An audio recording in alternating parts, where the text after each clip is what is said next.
11:43 en toda la República Argentina.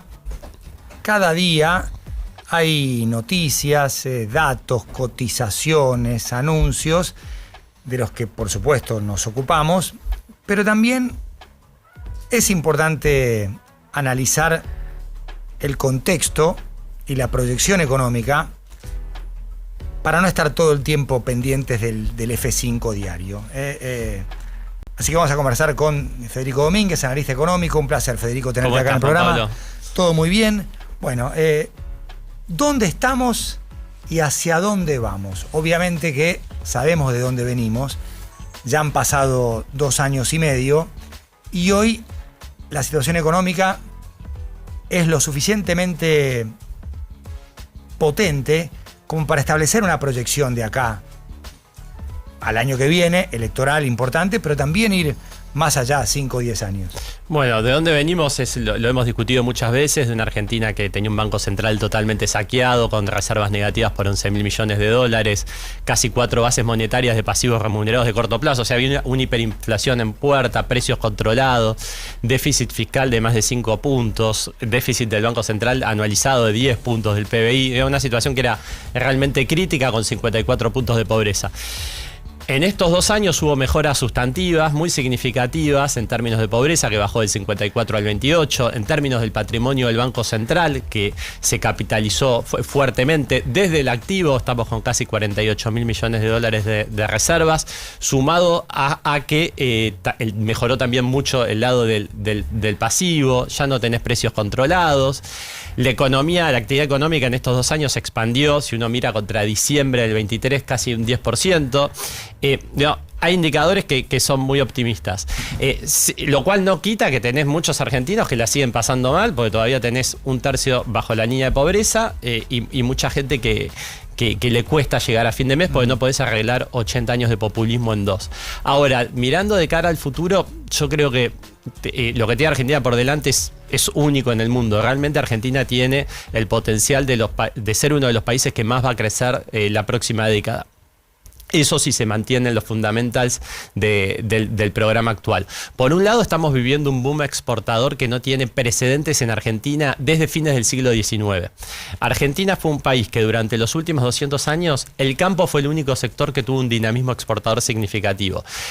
Y al campo se está sumando hidrocarburos. Pensemos que en el 2022 tuviste un déficit de la balanza energética de 5.000 millones de dólares y este año va a ser un superávit de 15.000. Y por otro lado, minería. Digamos, hidrocarburos y minería para el año 2033 podrían generar un superávit de la balanza energética de esos 2 sectores de 70.000, 80.000 millones de dólares. Con las inversiones que tenés anunciadas en el Río por presentar por 140.000 millones de dólares. Argentina va a duplicar sus exportaciones en 5 o 6 años y eso muy pocos países en el mundo lo pueden hacer. ¿Eso es objetivo, verificable, parte de los anuncios?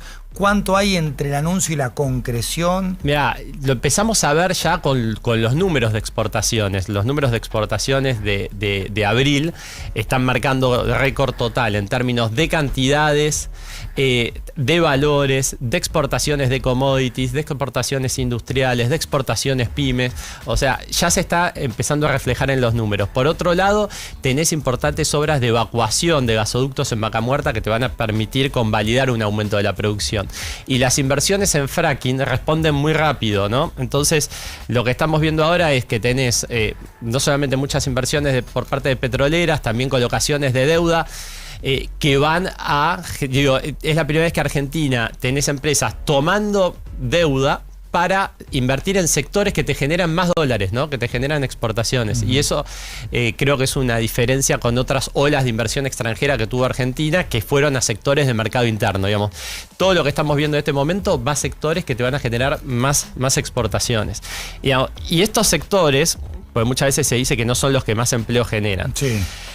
No solamente que generan empleo y mucho en el interior del país, sino que detrás de cada una de estas inversiones tenés cadenas de proveedores y pymes que van a generar cientos de miles de empleos, sino que te generan mucho ingreso de dólares, lo cual te va a permitir abrir ordenadamente la economía y poder seguir saneando el Banco Central, bajando la tasa de interés y otras cuestiones.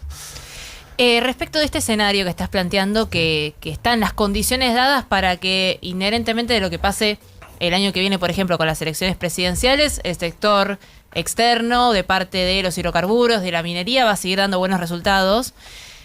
Hubo una frase de Luis Caputo esta semana en la que él dijo que la economía se va a anteponer a la política el año que viene en las elecciones. Y generalmente lo que pasa en Argentina es que a medida que se acercan las elecciones, la incertidumbre financiera sobre todo empieza a deteriorar algunas variables y empieza a generar esta ansiedad preelectoral que vayamos a tener. ¿Vos ves que estos son los números que lo están convenciendo a Luis Caputo de que la economía se va a anteponer a la política? ¿O ves riesgos también que pueda llegar a haber políticos de incertidumbre que puedan llegar a justamente generar un escenario preelectoral como el que solemos tener? A ver, es una gran pregunta porque durante los años electorales solés tener alta volatilidad en la demanda de dinero que te afecta mucho la economía. Y al respecto yo te remarcaría 3 puntos. El primero es que el Banco Central está mucho mejor parado frente a una eventual caída de la demanda de dinero el año próximo que lo que estuvo el año pasado, en el 2025. Y eso lo digo por varios puntos. Vas a llegar con un nivel de reservas netas y brutas mucho más alto. Los que apostaron contra el peso el año pasado lo van a pensar 2 veces el año que viene porque vienen de haber perdido mucha plata. Por otro lado, vas a tener mucho más flujo de dólares, porque el Tesoro tiene cubiertas las necesidades financieras con privados hasta las elecciones. Entonces, le va a tener que comprar mucho menos dólares al Banco Central. Entonces, eso es mucho más flujo que va a tener de dólares el mercado. Sumado que van a seguir creciendo los ingresos por exportaciones y por ingresos por inversiones del RI. Entonces, por el lado del Banco Central estás mejor parado. Después ya entramos en un terreno político. Digamos, muchos analistas creen que el año que viene el peronismo va a ir dividido. Que Provincias Unidas, después del fracaso electoral que tuvo el año pasado, tiene mayores incentivos a alinearse detrás del gobierno. Y tenés a Kicillof, el resto del peronismo va a querer ir con un candidato tipo Kicillof, Grabois, que está marcando la cancha. Hay un escenario de división, lo cual yo creo que favorece a que Javier Milei tenga más chances de ganar en una primera vuelta. Y yo creo que la economía va a llegar bien a la elección, entonces eso te incentiva, digamos, que la economía llegue mejor. Y después, el último punto, yo creo que la batalla cultural, independientemente de quién gobierne en el futuro, ya caló en la sociedad lo suficientemente como para que haya una demanda de orden fiscal a futuro, independientemente de quién gobierne. Esto no quita que el populismo siempre tenés el riesgo de que rompa todo. Pero que hubo algo que se ganó ahí. Entonces, si el día que no gobierne Milei, el que esté al mando del país lo va a pensar 2 veces antes de romper las cuentas fiscales. Ahora, ¿hay riesgo de que vuelva el populismo? Hablando del riesgo Cuca, fue muy eficaz, porque además había ganado Kicillof la elección de septiembre de 2025, y luego se dio vuelta, no solo en la provincia, sino que en la nación el presidente consiguió un respaldo importante que le permite, digamos, tener más representación en el Congreso. Pero pasó hace poco menos de un año, pero para la Argentina es un número importante. ¿Crees que la situación de ese posible riesgo Cuca es la misma? Y cuando me refiero a riesgo Cuca es volver al Estado como punto de partida de todo, a la emisión monetaria, al déficit fiscal, más allá de las personas. Yo creo que es mucho más baja, justamente por la batalla cultural. Yo creo que la batalla cultural caló en la sociedad. Más allá que no estén todos totalmente convencidos del rumbo, una parte significativamente de la población dice: la inflación está bajando porque hay orden fiscal. Entonces, yo creo que eso penetró. Ahora, a futuro, lo único que te garantiza que Argentina sea un país próspero y rico, como fue hasta la década del 40, es que las ideas de la libertad las abracen cada vez más argentinos y que se decida dejar definitivamente al populismo en el pasado, como dijo ayer Milei en el discurso en el LATAM Economic Forum. Ahora, en términos ya de la microeconomía, que es la que está dando los números, las estadísticas más negativas y la que vos vas preguntando a conocidos, familiares y demás, y sienten en el bolsillo que la baja de la inflación no llega a recuperar el poder adquisitivo. Hay más pluriempleo, hay gente trabajando autos de aplicación, y otros trabajos para poder llegar a fin de mes. Hay mucha mora bancaria en este momento que el gobierno se le atribuye a este apretón monetario y las tasas altas, pero que al mismo tiempo, cuando vas a lo fino, son deudas de consumo. La famosa teoría del derrame, ¿no? Porque tenés un frente externo dando frutos y dando éxitos, pero por el otro lado hay algo que parece que no arranca. ¿Existe ese derrame? ¿Puede llegar a existir? ¿O el gobierno se corrió de tal manera que no va a volver a intervenir de alguna forma en la economía?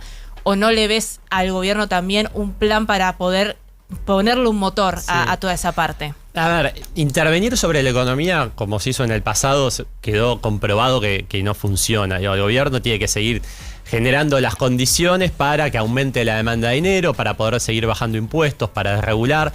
Los últimos 5 meses en términos económicos fueron más complejos porque durante el periodo electoral del año pasado, desde julio, cuando el Congreso intenta romper el orden fiscal y después la elección de la provincia de Buenos Aires, te generó una caída de la demanda de dinero que fue fenomenal, con una demanda de cobertura o dolarización de 50% del M2. Sí. Básicamente no solo los inversores, los argentinos se asustaron y fueron a dolarizarse. Y eso hizo que el gobierno tenga que absorber pesos, el tesoro, para evitar un salto inflacionario que podría haber sido mucho mayor, con un impacto en la pobreza mucho mayor. Ahí tuviste una actividad económica que se vio resentida y por otro lado un deterioro del salario real. Aún sucediendo eso, los números te muestran que Argentina está mucho mejor que en el 2023. En términos de pobreza, que bajó del 54 al 28. En términos de salario real, cuando uno mira no registrados, registrados y los públicos que están muy por debajo, sigue habiendo una mejora. Lo que pasa es que esa mejora no es uniforme. Una persona de bajos ingresos que destina la mayoría de su salario a la compra de alimentos y que todavía recibe subsidios por tarifas, entra al supermercado y puede comprar muchos más alimentos que hace 2 años. ¿Por qué? Porque los alimentos aumentaron muy por debajo de la inflación general. Una persona de clase media que paga salud y educación privada vio su salario mucho más afectado, porque esos bienes aumentaron por encima de la inflación general. Lo que digo es que no hay una realidad uniforme. Después tenés otro tema. Muchas pymes que antes, como había poca oferta, el poco producto que tenían lo podían vender con márgenes muy altos. Y hoy se dan cuenta que no pueden defender esos márgenes. O sea, tenés muchas empresas que venden más y ganan menos. Esto es parte de este proceso de reacomodamiento económico. Yo lo que digo es que si bien hay sectores más complicados, el conjunto está mejor que en el 2023 y que si se sostienen estas bases, en el futuro va a haber una mejora que va a ser mucho más perceptible para cada vez más gente. ¿Detectás alguna alerta, alguna alarma en alguna variable económica de la cual el gobierno debe ocuparse? No, yo creo que, a ver, ¿cuál era la principal duda que le planteaba el mercado o muchas personas el año pasado? La acumulación de reservas. Sí. O sea, este es un gobierno que, en términos de compra de reservas, es el gobierno que más reservas compró a esta altura del mandato en la historia argentina, más de 30.000 millones de dólares.